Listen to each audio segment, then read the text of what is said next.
Alrighty, welcome back to AP Environmental Science. I'm Mr. Cope. This is 9.8 Invasive Species for our Unit 9, the final unit of AP Environmental Science. This is a tough one. This is a long unit, and I understand that. I'm trying to keep the videos under 10 minutes, and I hope you appreciate it. I'm doing my best. It's a lot of information. Alright, so introduced non-native and exotic animals can be brought outside of if the historical range by humans does not necessarily have a negative impact. An invasive species has a negative impact on the species or on the ecosystem. So just introduced non-native does not mean that it's invasive. Invasive is where it has a direct negative effect on the ecosystem. Invasive species can spread rapidly. They can outcompete natives and disrupt food webs. They could have been introduced on purpose. They might have been introduced accidentally. It really depends. Typically, you can imagine a successful invasive species are going to be selected. They reproduce quickly. They spread quickly. They're also most likely generalist species because generalist species, remember, are able to withstand larger ranges of tolerance. There you go. Why? We just talked about it.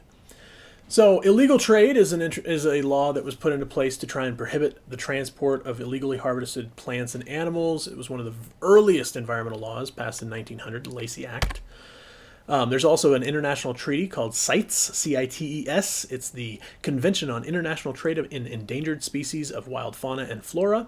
And it created the IUCN Red List, which is threatened species. In each country, an agency is assigned to monitor the import and export of species on the list. In the United States, it's the Fish and Wildlife Service.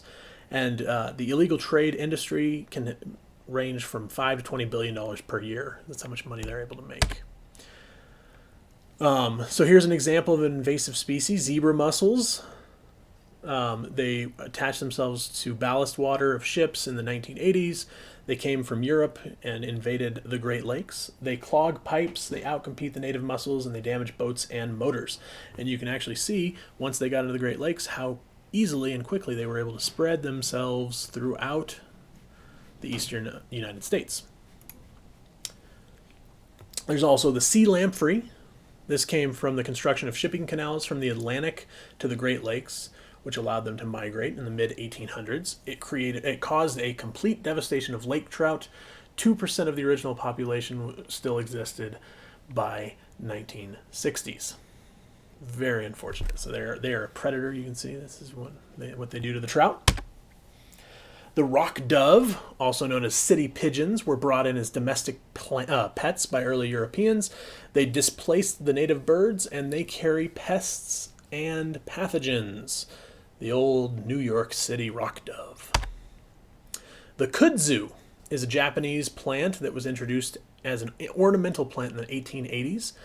It was planted to combat the Dust Bowl in the 1930s, and they refer to it as the plant that ate the South. It is a structural parasite on natives. It causes up to $500 million lost in forest productivity per year, and it can damage buildings, bridges, power lines, and others. In the South, you can see huge problem in the South, also a problem in Oregon and Washington.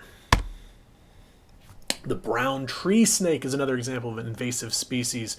Came from Australia or Indonesia as stowaways on boats. It has completely decimated the native bird populations on islands like Guam and Hawaii because it has no predator. So here are some of those other examples of species that have gone out of the wayside, from that snake. The birds that populations have dropped almost completely.